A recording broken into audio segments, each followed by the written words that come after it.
Hello and welcome to the second part of the Fade to Light jacket make along. Today we will talk about the Raglan increases and we will continue growing our yoke. As you might already know, the Raglan increases are these diagonal lines which go from the neck opening across the yoke down to the armhole to separate the sleeves from front and back. We will have 4 Raglan increases, 2 at the front and same increasing lines, 2 of them at the back. We have already studied building these lines while making the short rows. We have made increases on both sides of the marker, so we'll just continue working in the same way, making increases on both sides of the markers until we reach the desired depth of our yoke. And in the very end of this part we will divide the yoke for the body and for the sleeves.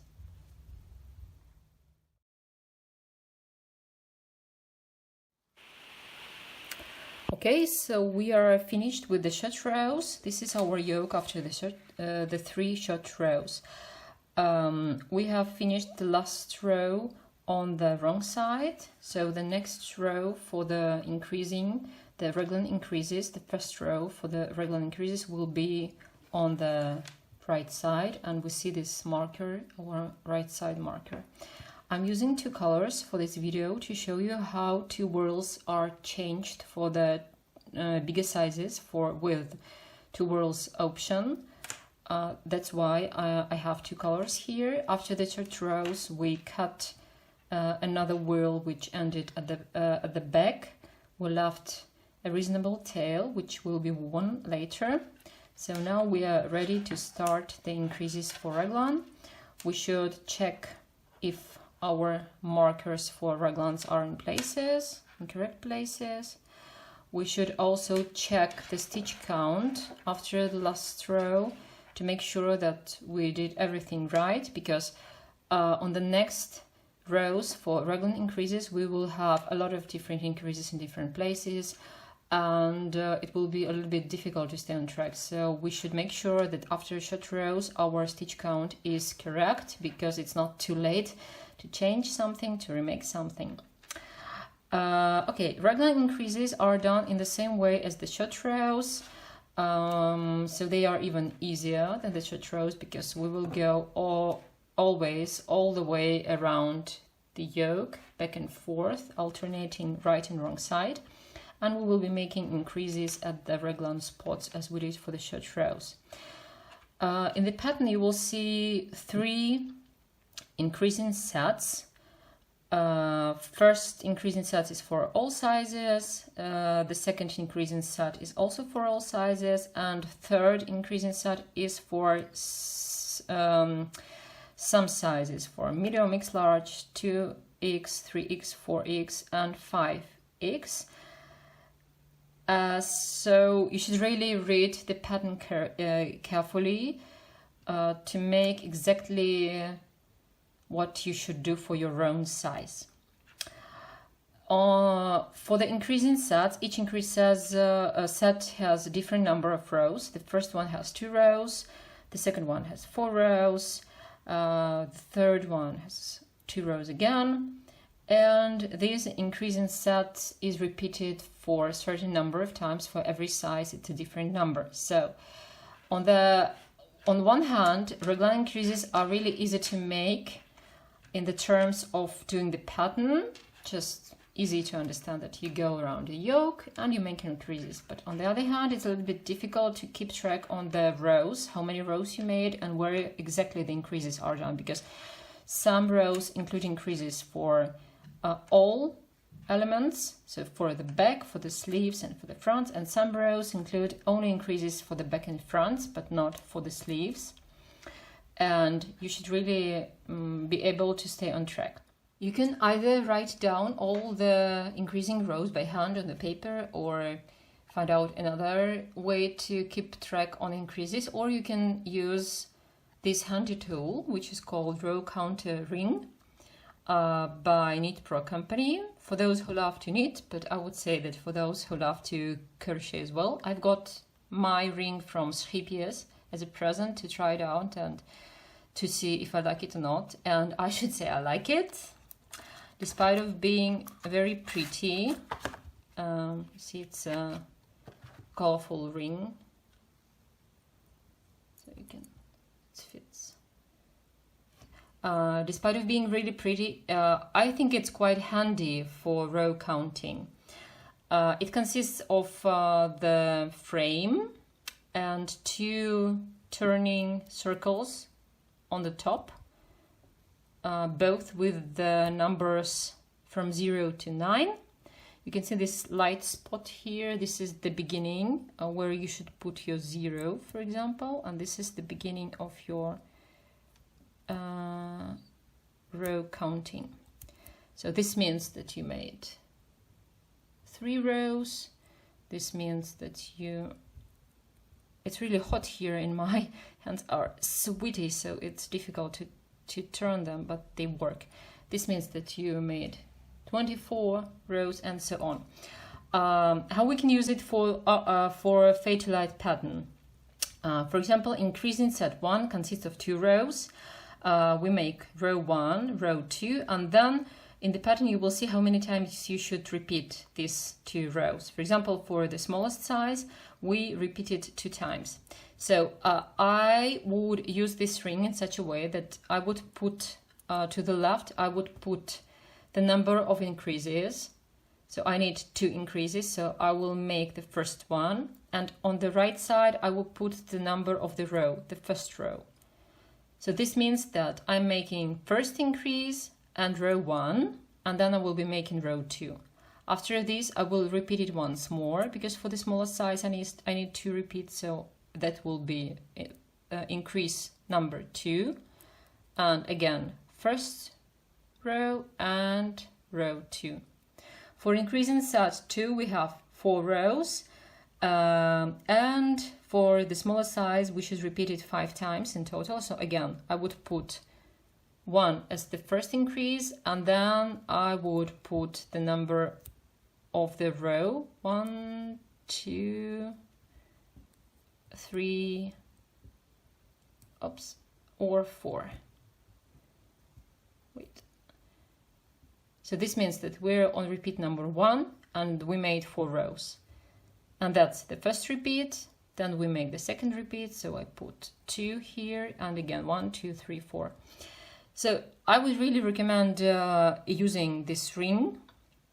I'm sure that you will find it really helpful, not only for the Fatalite checkout, but also for other projects. And you will find the link in my blog post. So just open the description for this video, click the link to my blog post, and you will find the link to this ring. You can find it at Schipjes retailers, in your local Schipjes shops. That's it. This is what I would like to tell you as an introduction for the increasing for Raglans section, and now we will start with the increase set 1. For Raglan increases, to build our yoke for 2 whorls option, this is for the bigger sizes, starting with size medium. We will continue alternating 2 cakes of whorl to get one long change of colors. And we will start doing it on the first row of increase set 1. So we finished with another whorl here, and because we used it for this bit already, I would change to new whorl right away here. So the whorls are always changed in the last yarn over of the last stitch you made in the row. So I will just undo this stitch, the last one. I will insert the hook, yarn over, pull the loop up, and on the last yarn over I will change to new whorl. And then the whorls will be changed after every 2 rows. So we will make 2 rows on the right side, on the wrong side, change to another whorl again. And that we will be doing throughout the yoke, so that we use our 2 whorls at the same time. So let's have a look at the pattern. We are at increasing set 1. It contains of 2 rows. First row is made on the right side, we see, and the second row is on the wrong side. In the brackets, in the name of the row, you can see where exactly we make increases. So it's really handy because you can either follow written instructions for the row, or you can just knowing that you are making increases for the body and sleeves. The body means both the front and the back. So if you see this, you can just do the stitch pattern without reading the instructions. I think it's really handy. So what does the increase for body and sleeves means? It means that you will be making increases on both sides of each raglan marker. So you continue with the stitch pattern to 1 space and stitch left before the marker, chain 1, make increase in this stitch, chain 1, skip the raglan marker, make increase here, and continue. Let's do it with the hook, just so that you know what you are doing. We chain 1 to begin, 1 single crochet in the first stitch, chain, single crochet into the next stitch, skipping the space, continue with the same stitch pattern until you reach last space, and the rows until you reach the last space before the raglan marker. The rows are becoming longer, so it may take me longer to show you everything, so I will try to reduce the time of videos and at the same time to show you everything. So we are here already. We are in front of the last space before raglan marker. We chain 1, make increase here, chain 1, single crochet into the same stitch, chain 1, skip the raglan marker, increase into this next one, move the raglan marker to the corresponding space. I have seen in the social media that some of you are using waste yarn and just weave it through the spaces as you go. I think it's really a great idea to use the waste yarn instead of the stitch markers, but I'm used to them and I continue using them. We reached another stitch marker for the raglan, so we make increase again for the sleeve. Chain 1, skip the marker, increase for the back.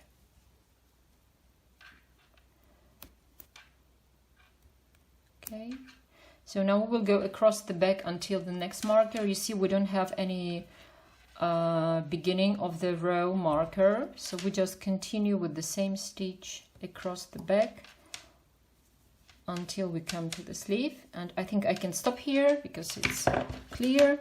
So we will go across the back, make increases in the same way here, before and after the marker.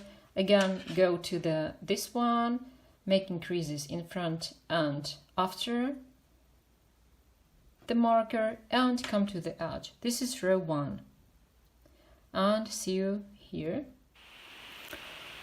Okay, so I have completed row 1 of the increased set 1. I went all the way across around the yoke to this edge, making increases in every spot. You can see that increases are made on both sides of every marker, and I reached the edge. That was row 1, and row 2 will be made on the wrong side, and we will make no increases here. It means that we will just follow the stitch pattern around the yoke again, but we will not make any increases. We just go to every single crochet with no increases and here again. Row 2 is made on the wrong side. And we are at the end of row 2. We are making increase set 1. I have come all the way around the yoke, no increases. Move the markers up to the corresponding spaces. Make sure you moved all your markers at once, because later it will be not easy to find them. And when you finish the last stitch, we are on the wrong side, we change to the new whirl for 2 whirls options. So I made chain 1, skip the space, pulled up the loop, I bring up another whirl and change to it. So I have the small float of yarn on the side. Please make sure that it's relaxed, that it's not pulled too much, because otherwise your edge will be smashed and will look like this. It should not be very loose, but at the same time not too tight. It should be just right. So these were 2 rows of the increased set 1, and you should repeat these 2 rows a number of times, which you will see in the pattern. For my size, the smallest one, I should repeat them 2 more times. So I'm making 4 more rows, because each repeat is 2 rows. So 2 by 2 is 4. So I'm just making 2 more rows, 4 more rows, 2 and 2. And that's the end of increased set for me. At the end of an increased set 1, you will see the numbers for each element of your yoke, for the front, for your sleeve and for the back. Please check the stitch counts, make sure that you have correct numbers, and then you can proceed with the increase set 2. You will see that your raglan lines will be growing. There will be a triangle here for the sleeve growing wider and wider, making the sleeve wider and the back wider and the fronts wider, and this is how the yoke is growing. For the increase set 2, you will have 4 rows. I will not show this with the hook already, because it's just the same idea as for the increase set 1. Increase set 2 have 4 rows. The difference is that you make increases again for the body and the sleeves, but only in the first row, and 3 next rows are made with no increases, and you again repeat these 4 rows a number of times. You can see it in the pattern. After increase set 2, you have the stitch counts again, check them, and then depending on which size you are making, you should either stop at this point for smaller size and for a size large, but for other sizes, check the increase set 3. The brackets will indicate exact sizes you need it for. That's 2 rows again, but please note that first row for increase set 3 has only increases for the front and for the back. It means that you will have no increases for the sleeve, but only for the front here and for the back here, but not for the sleeves. And you don't repeat this row, this increase set, so only 2 rows are made. And for 4x size, you will repeat increase set 3 once more. So what is important here? Here is important that you follow the pattern exactly as it's written. You make exactly the same number of rows as stated in the pattern. And please make sure that your gauge is as given in the pattern. Why is it important? The gauge is important here because we are growing the raglan lines here, and if your gauge is smaller for the height, it means that with the given number of increases, your yoke will be, so you should this deep yoke and you will have this deep yoke. So that's a kind of a problem, because the lines will not grow. It will be a curve. It will be not a diagonal line, but a kind of a curve, a small curve line for the sleeves and for the front and back.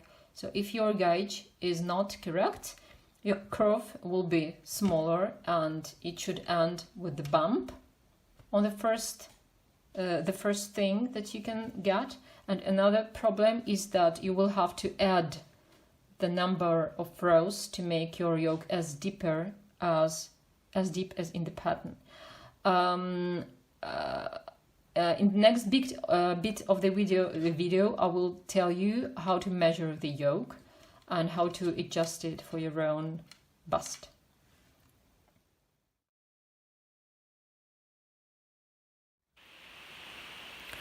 I have finished all the increases for Raglans for my size. I'm making the smallest one, XXS, and this is how the yoke looks. You can see the floats of yarn on the edge of one of the fronts. This is where I changed between two whirls for two whirls option. These floats will be hidden later when we will add the front bands. After you finish all the increases for the smallest size, I needed only to follow increase set 1 and increase set 2. For other sizes, you might need to also make increase set 3 or even to repeat it once. Please check the pattern and do it exactly as written there. After we finish all the rows for the increasing, we need to check the depth of our yoke. Is it if it's the same as in the pattern. For Raglan garments, we need to measure the distance between this upper point. So we fold our yoke as if we wear it. We line up the Raglan markers on both sides so that everything is symmetrical. And now we should measure the distance between this upper point, this is mid sleeve, here at the neck opening, directly down to the bottom of the yoke. And we should see how much it is. As you can see, my yoke is 21 centimeters deep.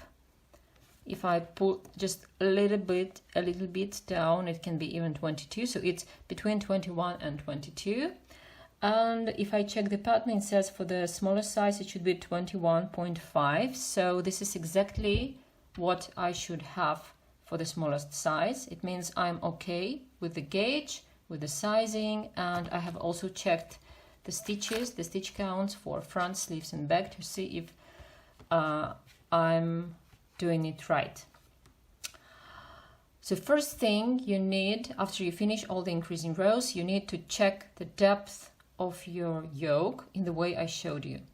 But this is not enough, because the pattern is written for standard sizes, just as they are given online in the Crochet Council, on the Crochet Council website.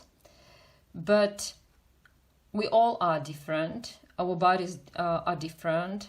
Someone has broad shoulders, someone has bigger bust but very slim waist, someone has the shorter upper body and long legs and so on. So even if your yoke is deep enough, according to the pattern, I would highly recommend you to try it on. So just wear this yoke. Imagine that it's the upper part of your jacket. That will be your neck. So you will wear it. This will be the place for your arms, and that will be the body. So here is your bust. Please wear it. Put the fronts together and see if these markers reach your underarms comfortably. If they are not too high, for example, if your underarm is here, it means that the yoke is very short for you. On the next row, we will divide for the body and the sleeves, and you can try it on again, but it's helpful to try it on even now to see if the bottom of your yoke reaches the underarms comfortably. Now I will show you how we will divide for the body and the sleeves. We will try it again and see how we can adjust the yoke in case it doesn't fit right.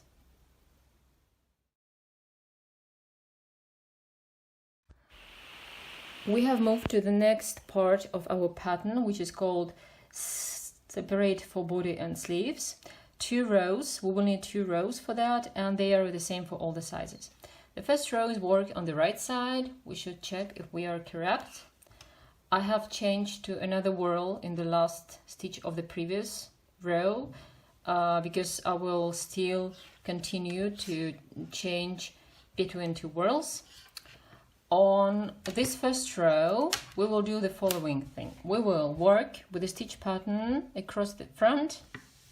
Then we will make a number of underarm chains as per pattern for your size. We will skip all the stitches for the sleeve. We will work with the stitch pattern across the back, again until next marker, sleeves marker. We will make again the underarm chains and work across another front to the edge. This row is the same for all sizes and it's quite easy to make and to understand. So we make chain 1, single crochet into the first stitch. We continue with the stitch pattern up to the first raglan marker. Okay, so we see the mark space already and we'll make the last single crochet into the last stitch before this space. Now look into the pattern and see how many chains you should make. Please make these chains loosely. They should not be tight. They should be loose. So a little bit looser than you would normally do them. I need for my size 7 chains. So I do 1. You see, I artificially draw a loop up. 2, 3, 4, 5, 6, 7. You see the chains are really loose and big. I skip all stitches for the sleeve and I also skip the space with the marker and make the single crochet into the next stitch after this space. And we have formed a kind of a loop. This is the place for our sleeve. This is where our arm will go. So once again, we made stitches across the front up to the marker. We made the chains. We skipped all the stitches for the sleeve and worked into the first stitch of the back after the marked space. And we will do the same with another side. We will work across the back up to marker. Again, we'll make these chains, skip all stitches for the sleeve and work across the front. And we will finish here.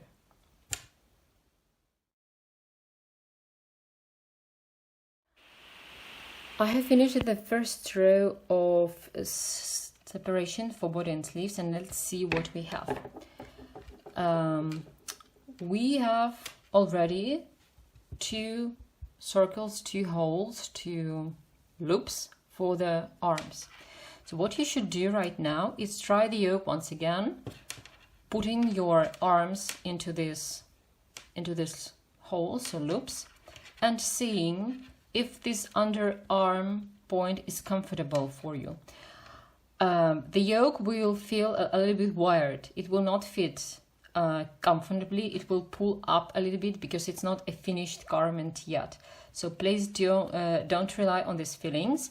The only thing you need to check now is if this point is underarm is not too high for you, if this space is enough for your arms, if it's not too tight, and if the length of the yoke is comfortable for you. If you figure out that this space is not enough for your upper arm, for example, it feels really tight, you should pull the whole first row and remake it once again by making more chains. So you should plus 2, 4, 6 more chains here to make it wider for your upper arm. Just don't do it too wide. It should not be too loose. It should be just right to feel. And if you feel like your yoke is shorter than it should be, for example, your gauge was off and it ended up a little bit higher, you should pull the first row back and add a few more rows for the yoke. And during making this more rows for your yoke, you should also decide if you want more increases for the front and back or more increases for the sleeve. For example, if your sleeve is tight and if your yoke is short, it means you either chose the wrong side for you, or it means that your gauge is off. But you can still adjust it to your body by making 2 more or 4 more rows for your yoke. You will make it longer, and you at the same time you can add increases for the sleeves to make them a little bit wider.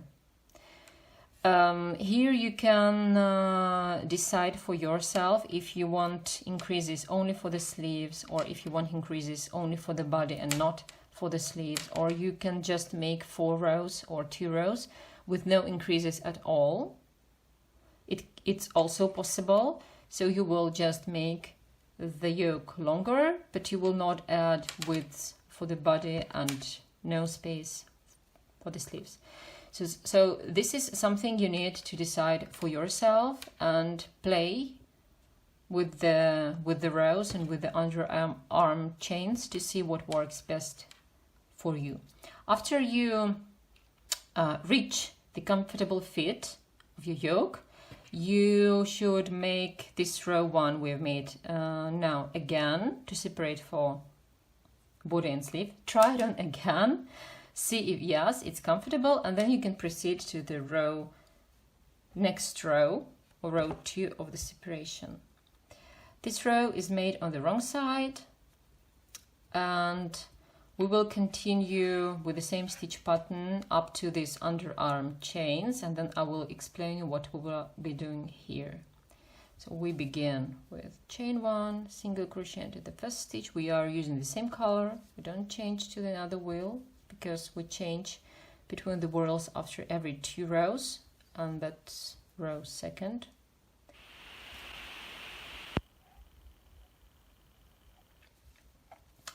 We are getting closer to the underarm chains.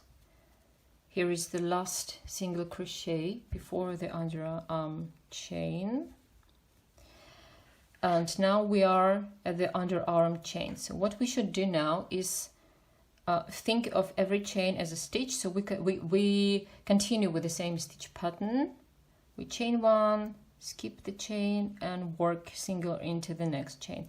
When working into the chains, I prefer to use it into the 3rd loop, the bump here at the back, you see. I prefer to work into these bumps. So we chained 1, missed, skipped 1 chain and made a single into another one. Same with the next, and across the armhole chains until the last one before the single. You see we have 1 more chain, so we chain 1, skip it, and make next stitch into the single at the back. And we continue with the same stitch pattern across the back until we come to another armhole, and just do the same at the next armhole, and then we will come back to the edge of the front again. I have finished 2 rows, row 1 and row 2 for the separation for body and sleeves. I have changed to another color in the last stitch because we need to make 2 more rows for the lower body, but they are easy.